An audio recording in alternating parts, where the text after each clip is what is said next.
Hello friends, எல்லாருக்கும் வணக்கம். Welcome to Tamil mess. இன்னைக்கு நம்ம தமிழ் மெஸ்ல சுவையான முட்டை தொக்கு எப்படி செய்யறதுன்னு பார்க்கலாம்.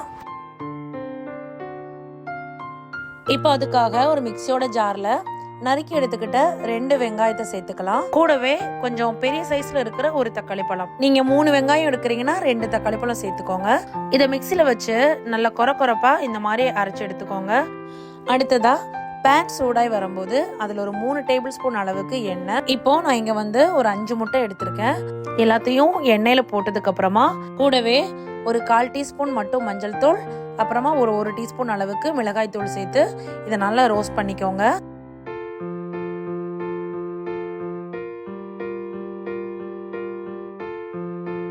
இப்போ இது ரெடி ஆயாச்சு, எடுத்து மாத்திடலாம். அதே எண்ணெயில ஒரு பட்டை, 2 கிராம்பு, ஒரு ஏலக்காய் சேர்த்துக்கோங்க.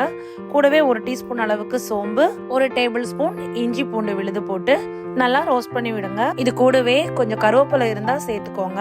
இப்போ இஞ்சி பூண்டு நல்லா ரோஸ்ட் ஆனதும் நம்ம ரெடி பண்ணி வச்சிருந்த வெங்காய தக்காளி பேஸ்ட்டை இதுல சேர்த்துடலாம்.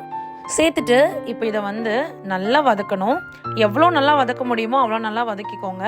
ஏன்னா வெங்காயமும் தக்காளியும் நம்ம பச்சையா தான் அரைச்சு சேர்த்துக்கிட்டோம். இந்த தண்ணி எல்லாம் வத்தி நல்லா ட்ரை ஆகிறது வரைக்கும் வதக்கி விடுங்க. நல்லா ரோஸ்ட் ஆகலன்னா கடைசியில லைட்டா கசக்கிற மாதிரி இருக்கும். இப்போ நல்லா ரோஸ்ட் ஆகி அந்த எண்ணெயெல்லாம் பிரிய ஆரம்பிச்சதும் தேவையான அளவு உப்பு சேர்த்துடலாம். உப்பு சேர்த்து எல்லாத்தையும் ஒரு வாட்டி நல்லா கலந்துட்டு மசாலா பவுடர் சேர்த்துடலாம். 1 டேபிள் ஸ்பூன் மிளகாய் தூள், 1 டேபிள் ஸ்பூன் மல்லித்தூள், 1 டேபிள் ஸ்பூன் கரம் மசாலா, அப்புறமா ஒரு 1/2 டீஸ்பூன் அளவுக்கு மஞ்சள் தூள் சேர்த்து இதோட பச்சை வாசம் போகிற வரைக்கும் நல்லா வதக்கி விடுங்க. இப்படி இல்லை அப்படின்னா தனியா ஒரு பாத்திரத்துல மசாலா பவுடர்ஸ் எல்லாம் நல்லா சூடு பண்ணிட்டு கூட நீங்க சேர்த்துக்கலாம். அப்படின்னா ரொம்ப வதக்குற வேலை மிச்சம். இப்போ தேவையான அளவு தண்ணி, நான் இங்க 1/2 கப் அளவுக்கு தண்ணி சேர்த்துக்கிறேன். இது முட்டை தொக்கு அப்படிங்கிறதுனால ரொம்ப தண்ணி தேவையில்லை. செமி கிரேவி மாதிரி உங்களுக்கு வேணும் அப்படின்னா 2 கப் வரை தண்ணி சேர்த்துக்கோங்க. உங்க விருப்பத்துக்கு பொறுத்து தண்ணியை நீங்க அட்ஜஸ்ட் பண்ணிக்கலாம்.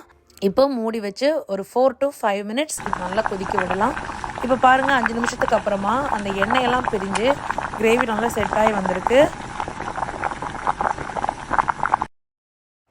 இப்போ இது கூடவே 1 டேபிள் ஸ்பூன் அளவுக்கு கசூரி மேத்தி, அப்புறமா நம்ம ஃப்ரை பண்ணி வச்சிருந்த முட்டையை போட்டு ஒரு வாட்டி நல்லா கலந்துட்டு ஒரு கைப்பிடி அளவுக்கு கொத்தமல்லி சேர்த்துடலாம். அப்புறமா இது கூடவே இப்போ 2 பச்சை மிளகு சேர்த்து நல்லா கலந்துட்டு இப்போ இதை இறக்கி வச்சிடலாம். நீங்களே பார்க்குறீங்க, முட்டை தொக்கு கரெக்டான அந்த கிரேவி பதத்துக்கு வந்திருக்கு. இவ்வளவு தாராளம் போதும். இன்னும் இதை இறக்கி வைக்கும் போது இன்னும் கொஞ்சம் திக்காகும் அப்படிங்கிறதுனால அவ்வளோதாங்க. ரொம்ப சிம்பிளாக சுவையான முட்டை தொக்கு தயாராயாச்சு. எல்லாரும் கண்டிப்பாக ஒரு முறை இந்த ரெசிபியை ட்ரை பண்ணி பாருங்கள். இது சப்பாத்தி, ஆப்பம், இடியப்பம், பூரியோடையெல்லாம் ரொம்ப சூப்பரான ஒரு காம்பினேஷனாக இருக்கும். இந்த வீடியோ உங்களுக்கு பிடிச்சிருந்ததுன்னா நம்ம தமிழ் மெஸ் சேனலுக்கு சப்ஸ்கிரைப் பண்ணிக்கோங்க. இன்னும் ஒரு நல்ல சுவையான ரெசிபியுடன் சந்திக்கலாம். அது வரைக்கும் நன்றி, வணக்கம்.